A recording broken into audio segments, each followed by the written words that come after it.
Hello friends, कैसे आप सब। आई होप कि आप सभी लोग अच्छे होंगे। फ्रेंड्स, आपके अपने चैनल बीपीएससी टीचर अजहर में मैं आप सभी लोगों का स्वागत करता हूं। फ्रेंड्स, यदि आप PGT, TGT, UP TET, super TET, Bihar TET या फिर एस टेट या फिर बीपीएससी टीआरई एग्ज़ाम की तैयारी करते हैं हिंदी माध्यम से, तो आप सभी लोगों के लिए ये मेरा क्लासेस हेल्पफुल होने वाली हैं। और फ्रेंड्स, हिंदी साहित्य के इतिहास से अगर द्विवेदी युग से अगर कोई भी क्वेश्चन पूछेगा तो इससे बाहर एक भी क्वेश्चन आपको देखने को नहीं मिलेगा। तो फ्रेंड्स, यदि आप मेरे चैनल पर नए हैं तो मेरे चैनल को सब्सक्राइब करें, बेल आइकन को प्रेस कर लें, ताकि इन फ्यूचर कोई भी मेरी क्लासेस का नोटिफिकेशन आपको तुरंत मिल जाए। तो फिर चलिए हम लोग देखते हैं हिंदी साहित्य के इतिहास द्विवेदी युग को। पिछले वीडियो में हम लोगों ने हिंदी साहित्य के इतिहास में हम लोगों ने भारतेंदु युग को पढ़ा था और उसके इम्पोर्टेंट्स नोट्स देखे थे। अब हम लोग द्विवेदी युग को देखते हैं। तो फ्रेंड्स, यदि द्विवेदी युग की समय सीमा की बात करें तो 1900 से 1918 ईस्वी तक था द्विवेदी युग। द्विवेदी युग आधुनिक काल की द्वितीय काव्य धारा है। द्विवेदी युग का नामकरण महावीर प्रसाद द्विवेदी के नाम पर किया गया है। Very very important. Doctor Nagendra ने द्विवेदी युग को जागरण सुधार काल कहा है। ये भी काफ़ी ज़्यादा इम्पोर्टेंट क्वेश्चन है, इसे भी आप लोग अच्छे से देख लीजिएगा। आचार्य शुक्ल ने द्विवेदी युग को नई धारा द्वितीय उत्थान के रूप में रखा, जिसकी समय अवधि है 1893 से 1918 ईस्वी। इसके बाद हम लोग थोड़ा आगे देखते हैं। द्विवेदी युग खड़ी बोली भाषा के उदय का काल है। द्विवेदी युग में ब्रज भाषा के स्थान पर खड़ी बोली भाषा का प्रारंभ एक महत्वपूर्ण देन है। आधुनिक खड़ी बोली के प्रथम कवि श्रीधर पाठक हैं। Very very important. बहुत बार ये क्वेश्चन रिपीट होता है हिंदी साहित्य के इतिहास में। श्रीधर पाठक कृत एकांतवासी योगी खड़ी बोली की प्रथम रचना है। ये भी काफ़ी इंपॉर्टेंट है, इसे आप लोग देख लीजिएगा। एकांतवासी योगी अनुदित रचना है। कैसी रचना है? अनुदित। द्विवेदी युग में सरस्वती पत्रिका का आगमन हुआ। काफ़ी ज़्यादा इंपॉर्टेंट है ये, वेरी वेरी इंपॉर्टेंट। इसके बाद हम लोग आगे देखते हैं। द्विवेदी युग के सभी कवि महावीर प्रसाद द्विवेदी का अनुसरण कर काव्य रचनाएं किए। मैथिली शरण गुप्त, यहाँ शरण होगा। मैथिली शरण गुप्त द्विवेदी युग में ब्रज भाषा के प्रमुख कवि थे। Very very important. अब देखते हैं हम लोग द्विवेदी युग में सरस्वती पत्रिका का आगमन हुआ था। तो सरस्वती पत्रिका से रिलेटेड जितने भी सारे इंपॉर्टेंट टॉपिक हैं वो हम लोग देखते हैं। अगर हम लोग सरस्वती पत्रिका की बात करें तो 1900 से 1980 ईस्वी तक सरस्वती पत्रिका चली। सरस्वती पत्रिका का प्रकाशन जनवरी 1900 ईस्वी में हुआ। चिंतामणि घोष सरस्वती पत्रिका के संस्थापक थे। क्या थे? संस्थापक थे। सरस्वती पत्रिका के प्रथम संपादक जगन्नाथ दास रत्नाकर थे। ठीक, वेरी वेरी इंपॉर्टेंट। प्रथम संस्थापक सरस्वती पत्रिका के संस्थापक चिंतामणि घोष थे और सरस्वती पत्रिका के प्रथम संपादक जगन्नाथ दास रत्नाकर थे। ठीक है, इसे आप लोग देख लीजिएगा। महावीर प्रसाद द्विवेदी ने 1903 से 1920 ईस्वी तक सरस्वती पत्रिका का संपादन किए। ठीक, इसके बाद थोड़ा हम लोग आगे देखते हैं सरस्वती पत्रिका के बारे में। सरस्वती पत्रिका हिंदी साहित्य का सबसे प्रसिद्ध पत्रिका रही है। Very very important. ये कई बार क्वेश्चन रिपीट हुआ है और बहुत सारे एग्जाम्स में पूछे गए क्वेश्चन में से ये एक है कि सरस्वती पत्रिका है हिंदी साहित्य का सबसे प्रसिद्ध पत्रिका रही है। ठीक है। महावीर प्रसाद द्विवेदी 17 वर्षों तक सरस्वती पत्रिका का संपादक रहे। Very very important. ठीक, इसके बाद हम लोग थोड़ा आगे देख लेते हैं द्विवेदी युग की विशेषताएं। द्विवेदी युग जागरण सुधार काल के नाम से जाना जाता है। द्विवेदी युग की मुख्य भाव राष्ट्रीयता, मानवता थी। द्विवेदी युग में रीतिकालीन प्रवृत्तियां दम तोड़ रही थी। इस युग में नारी के प्रति सद्भावना, पीड़ितों एवं शासितों के प्रति सहानुभूति की भावना थी। द्विवेदी युग में अंग्रेजी शिक्षा का विरोध किया गया।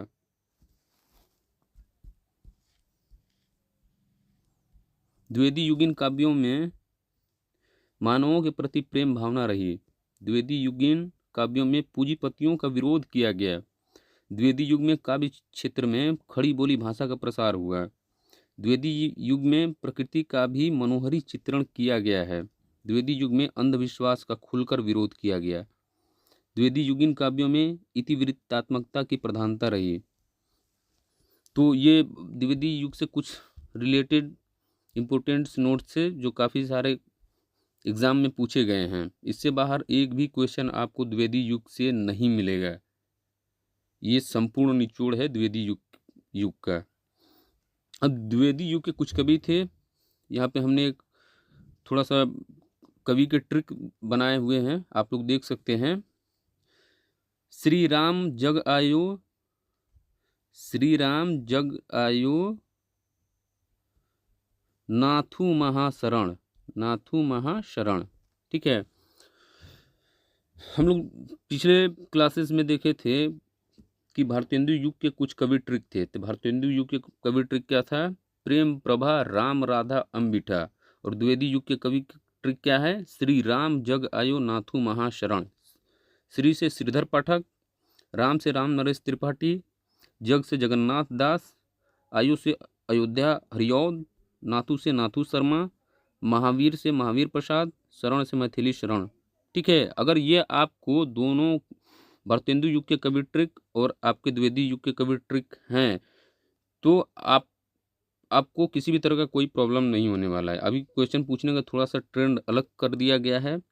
अब जो एग्ज़ाम हो रहे हैं, जैसे आपको क्वेश्चन इस तरह से पूछे जाएंगे कि 3 आपको कवि दे दिए जाएंगे द्विवेदी युग के और एक दे दिए जाएंगे भारतेंदु युग के। तो निम्नलिखित में से भारतेंदु युग के कौन कवि हैं? अगर आपको दोनों ट्रिक है याद है तो आप अच्छे से निकाल सकते हैं कि हाँ ये द्विवेदी युग के कवि हैं और ये भारतेंदु युग के कवि हैं। तो भारतेंदु युग का कवि के जो ट्रिक है वो है प्रेम प्रभा राम राधा अम्बिठा, और द्विवेदी युग के कवि की ट्रिक क्या है? श्री राम जग आयो नाथू महाशरण। ठीक, अब हम लोग देखते हैं महावीर प्रसाद के बारे में। महावीर प्रसाद जन्म 15 मई 1864 ईस्वी, दौलतपुर रायबरेली उत्तर प्रदेश। इनके पिता का नाम पंडित राम सहाय दुबे था। कार्य क्षेत्र निबंधकार, आलोचक, लेखक, कवि इत्यादि। द्विवेदी जी ने कहा था कविता मनोरंजक और उपदेशजनक होनी चाहिए। वेरी वेरी इंपॉर्टेंट, ये कई बार क्वेश्चन पूछा गया है कि किसने कहा है कि कविता मनोरंजक और उपदेशजनक होनी चाहिए? तो द्विवेदी जी ने कहा है। ठीक है, महावीर प्रसाद द्विवेदी की कुल ग्रंथों की संख्या लगभग 81 है।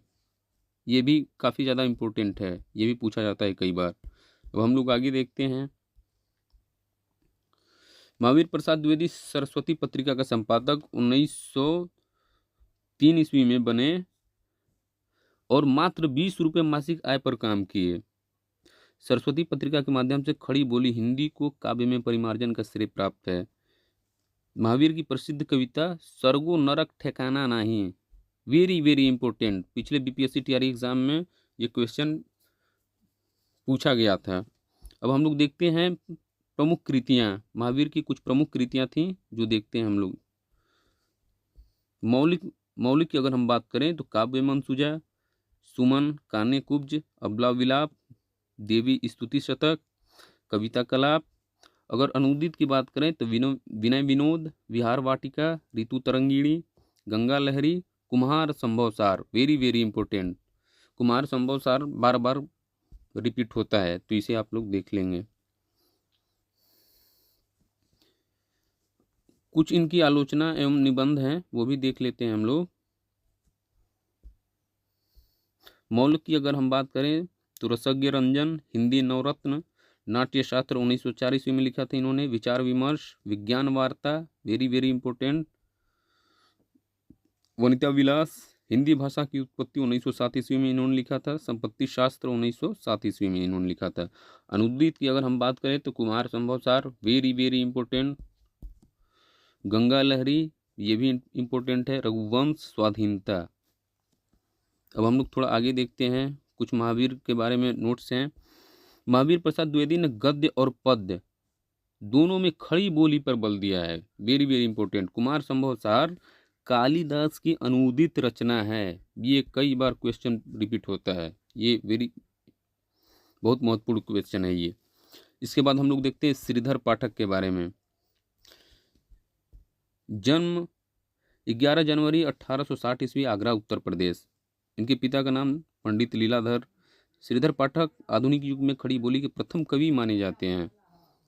ठीक है, ये वेरी वेरी इंपॉर्टेंट है, ये पिछले एग्जाम में पूछा गया था। ठीक है, श्रीधर पाठक एक कुशल अनुवादक के रूप में भी जाने जाते हैं। श्रीधर पाठक की खड़ी बोली की प्रथम कविता, ध्यान देंगे, खड़ी बोली की प्रथम कविता गुणवंत हेमंत है।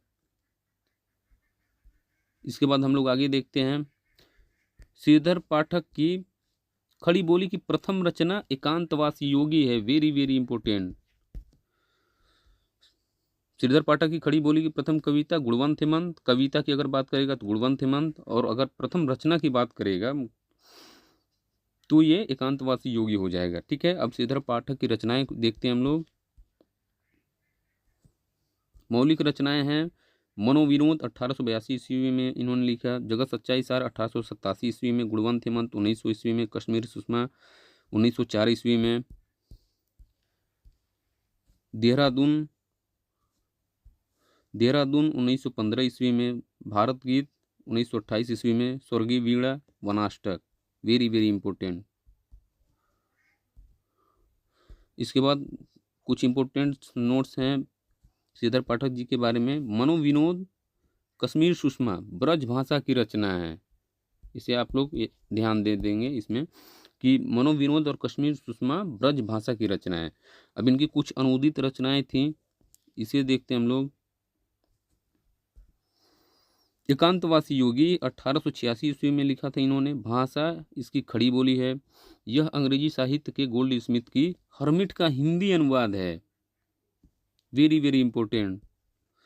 उजड़ग्राम 1889 ईस्वी में इन्होंने लिखा, इसकी खड़ी बोली भाषा है। गोल्ड स्मिथ की रचना डिजर्टेड विलेज का हिंदी अनुवाद है, ये भी काफ़ी इंपॉर्टेंट है फ्रेंड्स।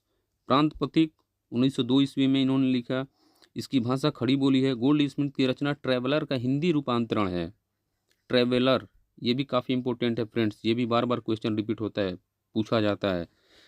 और यहाँ पे कुछ नोट्स हैं कि प्रांत पथिक रोला छंद में रचना की गई है। ठीक है, इसके बाद हम लोग आगे देखते हैं। ऋतुसहार ब्रजभाषा में है, संस्कृत के कालिदास की नाट्य रचना के हिंदी अनुवाद है। जगत सच्चाई सार सदुक्कड़ी ढंग पर लिखा गया है, वेरी वेरी इंपॉर्टेंट। एकांतवासी योगी की रचना लावनी या ख्याल शैली में की गई है, वेरी वेरी इंपॉर्टेंट। ठीक है, एकांत पूछता है ये कि एकांतवासी योगी की रचना किस शैली में की गई है, तो ये लावनी शैली या फिर ख्याल शैली में की गई है। ठीक है, अब हम लोग बात करते हैं राम नरेश त्रिपाठी जी के बारे में। राम नरेश त्रिपाठी जी का जन्म जो है 4 मार्च 1889 ईस्वी जौनपुर उत्तर प्रदेश में हुआ।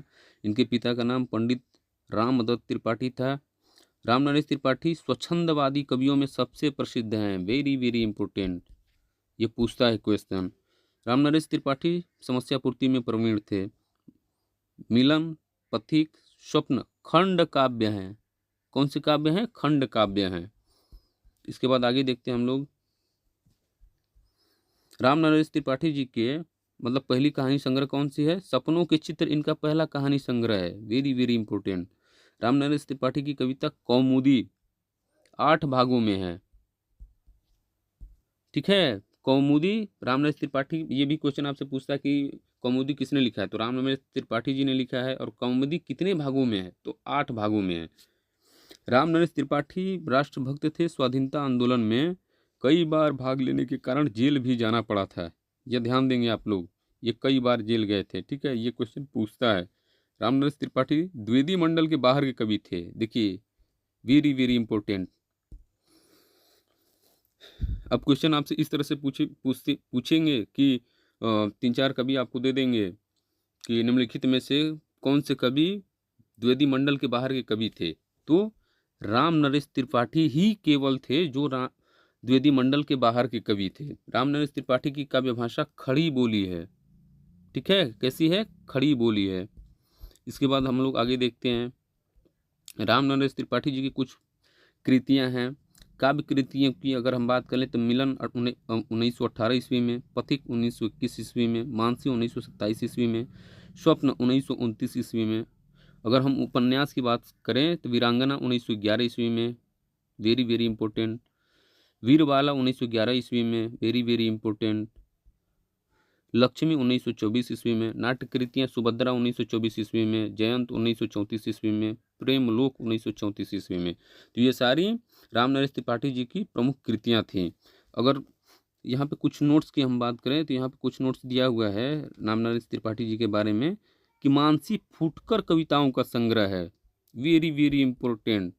ठीक है, मानसी जो इन्होंने 1927 ईस्वी में लिखा था, ये फुटकर कविताओं का संग्रह है। अब हम लोग आगे देखते हैं।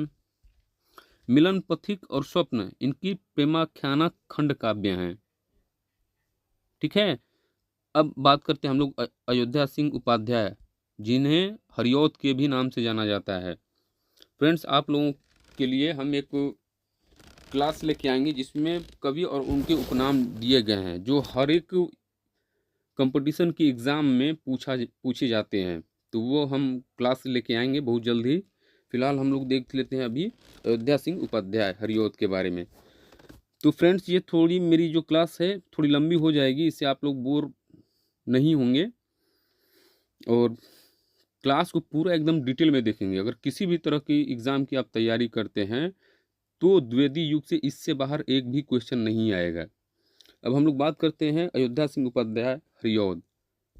इनका जन्म 15 अप्रैल 1865 ईस्वी आजमगढ़ में उत्तर प्रदेश में हुआ।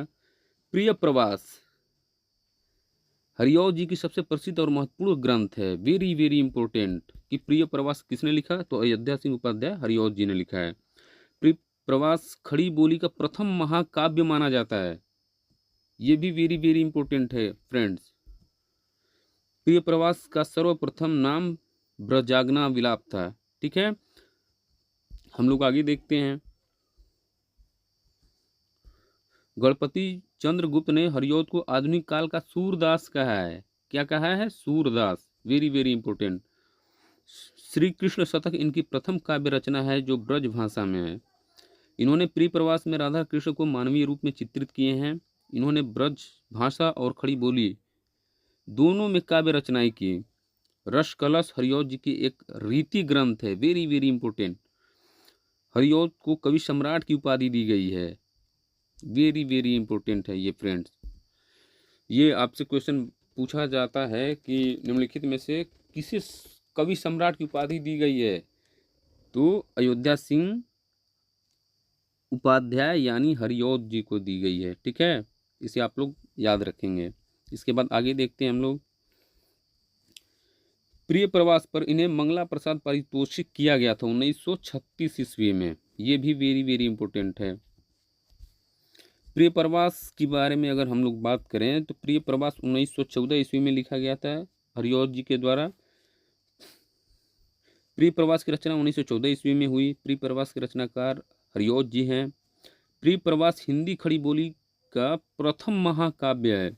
प्रिय प्रवास में सर्गों की संख्या 17 है। ये कई बार पूछा जाता है कि प्रिय प्रवास में सर्गों की संख्या कितना है, तो 17 है। प्रिय प्रवास में श्रृंगार और करुण रस की प्रधानता है। अब हम लोग आगे देखते हैं। प्रिय प्रवास रचना पर 1936 ईस्वी में मंगला प्रसाद पारितोषिक मिला। आचार्य शुक्ल ने प्रिय प्रवास को महाकाव्य नहीं माना है, BVI है। ठीक है, अब क्वेश्चन आपको दे देंगे सब कि किस कवि ने प्रिय प्रवास को महाकाव्य नहीं माना है? तो आचार्य रामचंद्र शुक्ल जी ने प्रिय प्रवास को महाकाव्य नहीं माना है। प्रिय प्रवास में श्री कृष्ण के बचपन से मथुरा प्रस्थान तक का वर्णन है। प्रिय प्रवास में श्री कृष्ण को महापुरुष के रूप में चित्रण किया गया है। प्रिय प्रवास संस्कृत के वर्ण वृत्तों पर आधारित है। प्रिय प्रवास संस्कृत के वर्ण वृत्तों पर आधारित है, वेरी वेरी इंपॉर्टेंट। ये कई बार क्वेश्चन रिपीट हुआ है। हरिऔध जी ने प्रिय प्रवास को भिन्न तुकांत कविता का महाकाव्य कहा है। अब हम लोग आगे देखते हैं। हरिऔध जी की अन्य काव्य कृतियाँ वैदेही वनवास 1940 ईस्वी में इन्होंने लिखी। वैदेही वनवास वाल्मीकि रामायण पर आधारित है, ध्यान देंगे। यह हरिऔध जी का दूसरा प्रबंध काव्य है। इसमें सर्गों की संख्या 18 है। इसमें सीता की परित्याग की कथा वर्णित है। अब देखते हैं हम लोग परिजात। पारिजात की अगर हम लोग बात करें तो 1940 ईस्वी में इन्होंने लिखा था। पारिजात आध्यात्मिक और धार्मिक विषयों पर आधारित है। यह एक प्रबंध काव्य है। इसमें सर्गों की संख्या 15 है। अब हम कुछ अन्य ग्रंथ हैं वो हम लोग देख लेते हैं। कृष्ण शतक 1882 ईस्वी में इन्होंने लिखा। रसिक रहस्य 1899 ईस्वी में। प्रेम प्रपंच 1900 ईस्वी में। चुमते चौपदे, उसके बाद चोखे चौपदे, रस कलश की रचना की इन्होंने। अब बात करते हैं हम लोग जगन्नाथ दास रत्नाकर जी के बारे में। इनका जन्म 1866 ईस्वी वाराणसी उत्तर प्रदेश में हुआ। रत्नाकर जी कवि, लेखक, संपादक का कार्य किए। रत्नाकर जी फारसी में जकी उपनाम से रचना करते थे। वेरी वेरी इंपॉर्टेंट, ये क्वेश्चन पूछा गया था पिछले बीपीएससी टीआरई एग्जाम में कि जकी नाम से कौन से कवि रचना करते थे फारसी में, तो रत्नाकर जी करते थे। उद्धव शतक रत्नाकर जी का सर्वश्रेष्ठ रचना है। ठीक है। हिंदी में व्याख्यात्मक आलोचना सूत्रपात रत्नाकर जी को माना जाता है। आगे देखते हैं हम लोग। रत्नाकर जी की काव्य भाषा ब्रज भाषा थी। आधुनिक काल के भ्रमर गीत परंपरा के लेखक रत्नाकर जी हैं। इनकी कुछ काव्य कृतियां हैं वो देख लेते हैं हम लोग। गंगा अवतरण 1927 ईस्वी में इन्होंने लिखा। इसे ब्रज भाषा में लिखा है। सर्ग 13 है इसमें। यह एक महाकाव्य है।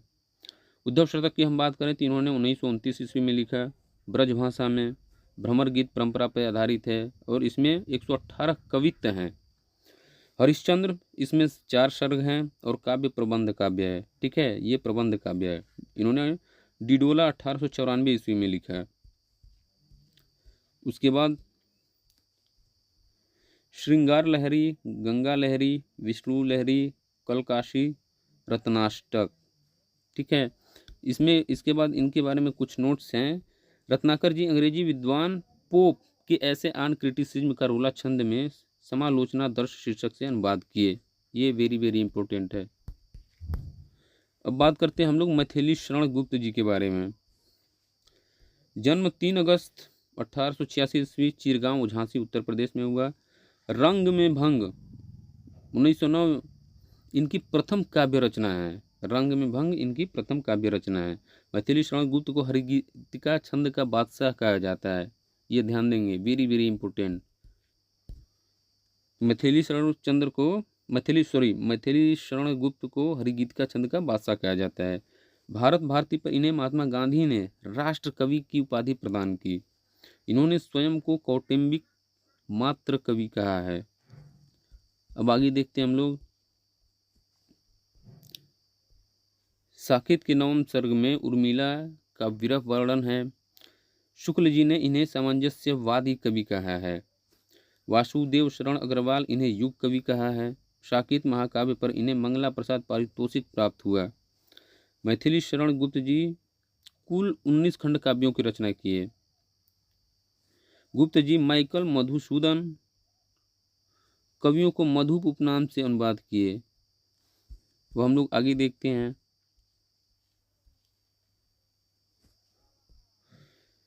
अर्जन और विसर्जन मुस्लिम संस्कृति का वर्णन किया गया है। यशोधरा में गौतम बुद्ध का गृह त्याग का वर्णन किया गया है। विष्णुप्रिया में मैथिली शरण गुप्त ने चैतन्य महाप्रभु की पत्नी का त्याग और तप का वर्णन किया है। गुप्त जी को साकेत लिखने की प्रेरणा कवियों की उर्मिला विषयक उदासीनता से मिली। हेमंत 1906 गुप्त जी की प्रथम रचना है। Very very important. इनकी कुछ प्रमुख कृतियां हैं वो देख लेते हैं हम लोग। रंग में भंग 1909 ईस्वी में इन्होंने लिखा। प्रथम काव्य ग्रंथ है इनका। राजपूती आन की कथा है। ये भी आपसे क्वेश्चन पूछ सकता है कि रंग में भंग कैसी कथा है, तो राजपूती आन की कथा है। हेमंत 1906 ईस्वी में इन्होंने लिखा। प्रथम रचना ये सरस्वती पत्रिका में प्रकाशित किया गया था। Very very important. Bharat Bharati 1912 ईस्वी में इन्होंने लिखा। भारत भारती में मंगला प्रसाद पारितोषिक इन्हें मिला। राष्ट्र कवि का आधार ग्रंथ है। भारत भारती पर ही गांधी जी ने इन्हें राष्ट्र कवि कहा था। देश की वर्तमान स्थिति का इसमें चित्रण किया गया है। साकेत 1931 ईस्वी में लिखी गई। रामायण की कथा वर्णित है। नवम सर्ग में उर्मिला का विरह वर्णन है। 12 सर्गों में रचित महाकाव्य है। इसके बाद हम लोग आगे देखते हैं। यशोधरा 1932 ईस्वी में इन्होंने इसे लिखा। नारी का इसमें मार्मिक चित्रण किया गया है। यह रचना भगवान बुद्ध से जुड़ा है। यह रचना बुद्ध की गृह त्याग का वर्णन है। इसमें बुद्ध की पत्नी यशोधरा का विरह वर्णन है। यह एक चंपू काव्य है। Very very important. अब आपको क्वेश्चन दे देंगे सब कि निम्नलिखित में से यशोधरा एक कैसा काव्य है, तो चंपू काव्य है ये। अन्य रचनाएं कुछ इस प्रकार हैं।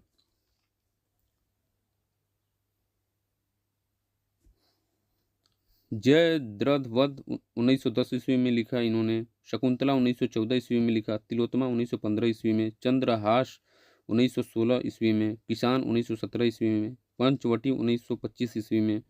त्रिपथगा 1927 ईस्वी में। मेघनाथ वध 1927 ईस्वी में। विकट भट्ट 1929 ईस्वी में। द्वापर 1936 ईस्वी में। नलहुस 1940 ईस्वी में। ये सब इनकी प्रमुख कृतियां हैं। हिडिम्बा 1950 ईस्वी में। जय भारत 1952 ईस्वी में। विष्णुप्रिया 1957 ईस्वी में। काला और करबला इस्लाम संबंधी रचना है। Very very important. अनधगीति नाट्य एक कृति है। इसके बाद हम लोग आगे देखते हैं। कुछ अन्य कवि थे। नाथू शर्मा 1859 ईस्वी। इनकी प्रसिद्ध कृति जो है गरबंडा रहस्य है। अब द्विवेदी युग के कुछ अन्य कवि में आते हैं। कामता प्रसाद गुरु, मटुकधर पांडे। मटुकधर पांडे जी की जो प्रसिद्ध रचना है वो है Kanan Kusum. Very very important. Gaya Prasad शुक्ल जिन्हें स्नेही उपनाम से जाना जाता है, इनकी प्रसिद्ध रचना है Krishak Kridant Prem Pachisi. Very very important. इसके बाद आ जाते हैं आपके श्रिया शरण गुप्त। ठीक है, ये सारे जो कवि थे वो द्विवेदी युग के कवि थे। अब द्विवेदी युग की कुछ प्रसिद्ध काव्य पंक्तियां हैं जो बार बार एग्जाम में रिपीट होती हैं, बार बार पूछी जाती हैं। तो द्विवेदी युग में जो प्रसिद्ध पंक्तियां थीं वो हम लोग देख लेते हैं ताकि इन फ्यूचर कभी भी आपके एग्जाम में आए तो आप सही करके आएँ। निज भाषा बोलहूँ लिखहूँ पढ़ूँ गुनहूँ सब लोग, ये श्रीधर पाठक की प्रसिद्ध पंक्तियां हैं। तुम्ही अन्नदाता सचमुच भारत के बैलराज, ये महावीर प्रसाद द्विवेदी जी की प्रसिद्ध पंक्तियां हैं। दिवस का अवसान समीप था, हरियोद प्रिय प्रवास में इन्होंने लिखा है। इनकी प्रसिद्ध पंक्तियां हैं ये। हम कौन थे क्या हो गए और क्या होंगे, अभी आओ विचारे आज, मिलकर ये समस्याएं अभी। मैथिली शरण गुप्त इन्होंने भारत भारती में लिखा है। ये इनकी प्रसिद्ध पंक्तियां हैं। इसके बाद केवल मनोरंजन न कवि का कर्म होना चाहिए, मैथिली शरण गुप्त जी की प्रसिद्ध पंक्तियां हैं। इन्होंने भारत भारती में ये पंक्तियां लिखी हुई हैं। तो मैं आशा करता हूं फ्रेंड्स कि ये मेरी क्लास आपको काफ़ी अच्छी लगी होंगी। और फ्रेंड्स इससे बाहर एक भी क्वेश्चन आपके द्विवेदी युग से नहीं आएंगे। आप इसे डिटेल में नोट्स बनाइए और अच्छे से एक दो बार पढ़ लीजिए। इससे बाहर आपका क्वेश्चन द्विवेदी युग से नहीं आएगा। और फ्रेंड्स मैं आशा करता हूँ ये क्लास आपको अच्छी लगी होगी, तो आप मेरे चैनल को सब्सक्राइब करें और बेल आइकन को प्रेस करें। चलिए फिर मिलते हैं बाद में हम लोग एक नए क्लास में। तब तक के लिए दीजिए मुझे इजाज़त। Thank you. आपका दिन शुभ हो।